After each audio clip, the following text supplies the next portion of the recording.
आशा करता हूं आप सब बहुत अच्छे होंगे। मेरा नाम है सिद्धांत अग्निहोत्री। क्राइम अफेयर्स पे आपका बहुत बहुत स्वागत है। दोस्तों, मैं जब इस तरीके के क्राइम को देखता हूं, किसी को कोई ब्रूटली मार दिया या बलात्कार हो गया या ऐसा कुछ, तो मुझे लगता है कि ये सब मेरे साथ हो रहा है, क्योंकि मैं उस चीज में डूब जाता हूं कि उस समय उस इंसान को कैसा लगा होगा। आप समझिए कि अगर आपके साथ ऐसा हो, हम तो सिर्फ न्यूज सुनते हैं, लेकिन एक बार अपने आप को उस जगह रख के देखिए कि ये इतनी दुखद खबर है। मुझे नहीं पता कि ये जैसे संजय रॉय को क्यों जिंदा रखा गया है। डर ही नहीं है लोगों में। डर होगा ना तो लोग सऊदी में चोरी करके देखो, हाथ काट दिए जाते हैं, बीच में हाथ काट देंगे तुम्हारे। तो जब तक डर नहीं होगा तब तक कैसे काम चलेगा। संजय रॉय अभी तक जिंदा है, बताइए। ये जो कहानी है दोस्तों हाथरस के सरगवा गांव की, आपको विचलित कर सकती है। ये ध्यान से सुनिएगा। मैंने जब ये पढ़ा, मुझे आधे घंटे तो थोड़ा स्टेबल होने में लग गए, क्योंकि मैं वहीं चला गया कि अगर मेरे बच्चे के साथ ऐसा होता तो, या मेरे साथ ऐसा होता तो, अगर मैं स्कूल में पढ़ता था मेरे साथ, तो मैं क्या करता। कहानी क्या है? सरगवा गांव जो कि हाथरस में पड़ता है, हाथरस जो कि लगभग 200 किलोमीटर है दिल्ली से, काफी विवादों में रहता है हाथरस। गैंग रेप केस, फिर अभी 121 लोगों की जब जुलाई में बाबा की वजह से मौत हुई, और अब ये हाथरस। तो बहुत खेत है, बहुत एकदम दूर दूर तक खेत है, और बीच में एक 2 स्टोरी बिल्डिंग है। एक स्कूल है बेसिकली, डीएल पब्लिक स्कूल, जो कि पूरे एरिया का one of the best school है और इकलौता इंग्लिश मीडियम स्कूल है। यहां से, क्योंकि देखिए गांव है, गांव में उतनी सुविधाएं नहीं होती है, तो स्कूल जो है वो दूर दूर होते हैं। तो कई लोग क्या करते हैं कि अपने बच्चों को वहीं पे ही भेज देते हैं। तो ये जो बड़े बड़े अच्छे स्कूल होते हैं ना गांव में, ठीक है, अब आप ये समझ समझिएगा जैसे कॉन्वेंट स्कूल या कोई और स्कूल होता है, बड़े बड़े उस तरीके के नहीं, ठीक ठाक होते हैं, बट वहां पे रहने की भी फैसिलिटी और हॉस्टल की भी फैसिलिटी होती है। क्योंकि इतनी दूर भाई, जैसे अब यहाँ पे जो इनके पिताजी हैं बच्चे के, वो तुर्कसेन विलेज में रहते हैं, दूर है 4.5 किलोमीटर। तो बेस्ट यही है कि इसी स्कूल में एज अ हॉस्टलर जो है आप रहो, राइट। तो ये स्कूल था, 2 रूम का स्ट्रक्चर है उस स्कूल के अंदर अंदर, और यहां पे बोर्डिंग था। 2020 में कोविड-19 के समय इसको बनाया गया था। हालांकि जो ओल्ड स्ट्रक्चर है, इसको जसोधन सिंह ने बनाया था। अब जसोधन सिंह जो है वो पिताजी हैं, किसके पिताजी हैं? दिनेश बघेल के। दिनेश बघेल के ऊपर यह आरोप लगा है कि इन्होंने काला जादू किया है। पुलिस ने कहा है ऐसा कि इन्होंने पूरा काला जादू किया है और इन्होंने एक बच्चे की बलि दी है। इनके पिताजी थे जसोधन सिंह, जिन्होंने ये पूरा स्ट्रक्चर बनाया, और इस स्कूल को संभालते थे दिनेश सिंह, राइट। अब वही बताया कि काला जादू, बताते हैं कि यहां पे 9 साल का बच्चा कृतार्थ, जो कि एज अ हॉस्टलर यहां पे रहता था, 22 और 23 सितंबर की रात, मतलब 23 सितंबर की सुबह, 22 सितंबर की रात 12 बजे के बाद यह हादसा हुआ। दिनेश, जसोधन और 3 स्कूल टीचर्स को अरेस्ट किया गया है 26 सितंबर को, क्योंकि उनके ऊपर यह आरोप लगाया कि कृतार्थ का मर्डर इन लोगों ने किया। अब कैसे मर्डर किया, पहले हमको यह देखना है। बता रहे हैं यहां पे additional superintendent of police Ashok Kumar की अक्यूज्ड ने कृतार्थ की बलि दी है, सैक्रिफाइस किया है।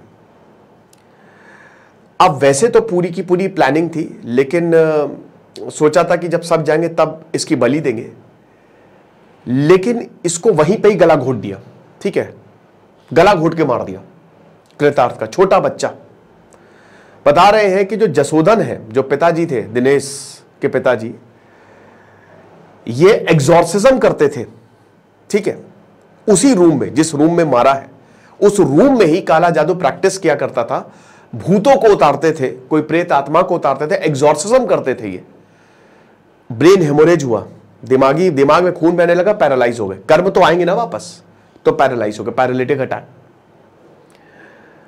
एएसपी कुमार बताते हैं, थोड़ा सा ध्यान से सुनिएगा, थोड़ा डरेंगे भी आप, कि एक रस्सी मिली है, पिक्चर्स मिले हैं, चाबी मिली है, एक छोटी सी ऐसे ईंट मिली है, उस पर पूरा लाल कपड़ा जो है वो ऐसे लिपटा हुआ है, और मल्टीपल प्लास्टिक बॉटल्स मिली है। यानी कि कहीं ना कहीं क्या यह पुख्ता सबूत है कि ब्लैक मैजिक किया गया है, जो ब्लैक मैजिक रिचुअल्स होते हैं वो किए गए। और ऐसा 2 और बार करने की कोशिश की गई थी 2 बच्चों पे, यह भी आरोप लगा है, पहले भी ऐसा ये करने की कोशिश कर चुके हैं। लेकिन पुलिस ने बताया कि वो बच्चे जो है एकदम से उठे, ठीक है, सोते वक्त ये किया जाता है, लेके आया, बेहोशी का इंजेक्शन दिया, पता नहीं क्या दिया, लेकिन वो बच्चे उठ गए और भागे वो किसी तरीके से अपनी जान बचा के, तो उनके ऊपर ये हो नहीं पाया, है ना।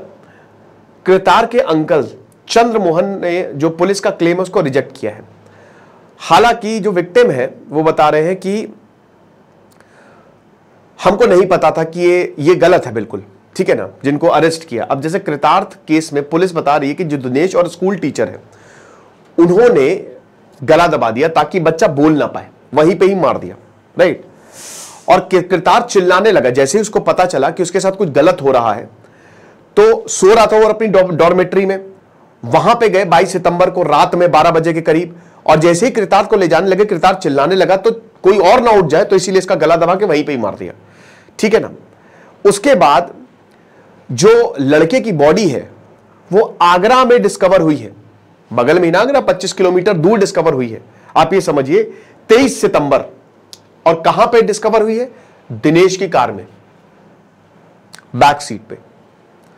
रसगवा विलेज, रसगवा गांव के रेसिडेंट बताते हैं कि ये जो लगभग आधा किलोमीटर दूर गांव से स्कूल है और वन ऑफ द बेस्ट है। लॉकडाउन के समय जो है इस स्कूल को बनाया गया था। जसोदन और उनका बेटा दोनों ही इसी गांव के रहने वाले हैं। एक मिनट जरा रुकिएगा।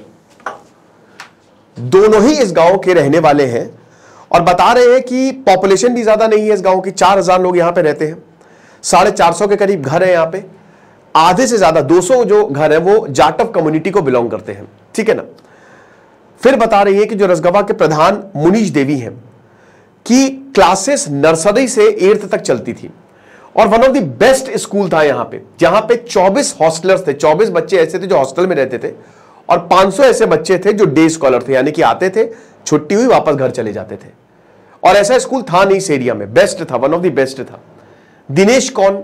बीटेक डिग्री है, वही जो ये डायरेक्टर है, बीटेक डिग्री है, एक प्राइवेट कॉलेज, ये मलेशिया से आया था, रुड़की से पढ़ा, मलेशिया गया, वहां से आया, फिर यहां पे स्कूल खोला, ठीक है ना, बीटेक डिग्री है।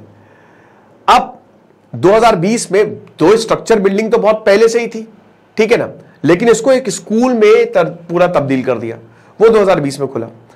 दिनेश बताते हैं कि मतलब यहां पे लोग बताते हैं कि कृतार्थ जो है वो ऐसा डे स्कॉलर यहां पे आया था जब स्कूल खुला 2020 में, तो कृतार्थ को बहुत छोटी उम्र में ही यहां पे ऐसा हॉस्टलर जो है वो भेज दिया गया था। ओके, बताते कि बहुत ही ब्राइट स्टूडेंट था, ट्यूशन, क्योंकि ट्यूशंस थे नहीं हमारे विलेज में, हमारे गांव में, तो वही बताया कि बेस्ट यही है कि हम स्कूल में ही इसको भर्ती करा दे, वहां पे हॉस्टल है, वहां पे रहे तो पढ़ाई भी हो जाएगी और कोई दिक्कत नहीं है। जसोदन और दिनेश की फैमिली क्या कह रही है? इन्होंने कहा कि बिल्कुल गलत है, जो भी हमारे बेटे को गिरफ्तार करके ले गए हैं, जो हम पे आरोप लगाए गए हैं, ये बिल्कुल गलत है। मेरा बेटा और मेरा पोता, उसको जानबूझ के फंसाया जा रहा है, पुलिस के पास कोई भी प्रूफ नहीं है। विनीता देवी जो दिनेश की बहन है, वो बताती है कि देखिए जितने भी बच्चे यहां पे पढ़ते थे, दिनेश उनको अपना वही बच्चा मान के पढ़ाता था। जितने भी बच्चे यहां पे थे, उनकी खुद भी 2 बच्चियां हैं और दोनों अभी छोटी हैं, ठीक है, 3 साल से कम है। जो वाइफ है, अभी तक उन्होंने कुछ भी नहीं बोला है जब से अरेस्ट हुई है। 6.5 किलोमीटर दूर रसगवा विलेज से पड़ता है तुर्कसेन विलेज, जहां का कृतार्थ रहने वाला था। 8 लोगों की फैमिली है कृतार्थ की, 8 लोग, एक बड़ा परिवार है। इनके पिताजी जो है वो अभी तो कुछ कारणवश, एक्सीडेंट के कारण ये नहीं चल फिर सकते, लेकिन एक सॉफ्टवेयर बेस्ड इंजीनियर है, मतलब डिफरेंटली एबल्ड है, ठीक है। तो सॉफ्टवेयर इंजीनियर है जो कि नोएडा में काम करते हैं। अब इंडियन एक्सप्रेस से बात करते हुए श्री कृष्ण जो पिताजी हैं कृतार्थ के, उन्होंने बताया कि मुझे नहीं लगता कि कोई ब्लैक मैजिक है। पुलिस अभी तक रियल रीजन नहीं पता कर पाई है कि आखिरकार मेरे बच्चे को मारा क्यों किया। जब आखिरी बार मैंने 22 सितंबर को अपने बच्चे से बात की थी तो मेरा बेटा बिल्कुल ठीक था। मेरे बेटे ने कहा कि मुझे 200 रुपए दे दीजिएगा पापा, और कॉम्प्लान जरूर दे दीजिएगा, एक बॉटल ऑफ कॉम्प्लान। उसके बाद ठीक है, मैंने फोन रखा। फिर मैंने अपने भांजे घनश्याम मतलब यहां पे बात की। अब यहां बताते हैं कि सीसीटीवी कैमरे हैं पूरे स्कूल में, लेकिन हमने ये देखा कि जिस दिन ये घटना हुई उस दिन सीसीटीवी कैमरे काम ही नहीं कर रहे थे, या बहुत समय से काम नहीं कर रहे होंगे क्योंकि वायर में गड़बड़ी थी। कृष्णा ने बताया जिस दिन ये हुआ है मैं तुर्कसेन आया था, हर हफ्ते मैं तुर्कसेन आता हूं नोएडा में क्योंकि काम करता हूं, और लगभग सुबह 5 बजे 23 सितंबर को दिनेश ने मुझे फोन किया सुबह और बोला कि मेरे बेटे को बहुत बुखार है।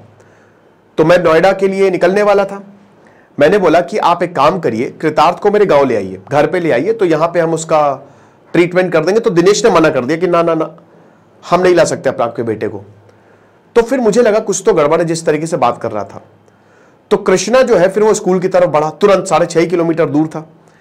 अब उसके बाद जैसे ही 4 किलोमीटर वो स्कूल पहुंचने वाला था, उसने दिनेश को कॉल किया कि कहां पे हूं, मैं स्कूल पहुंच रहा हूं, ठीक है।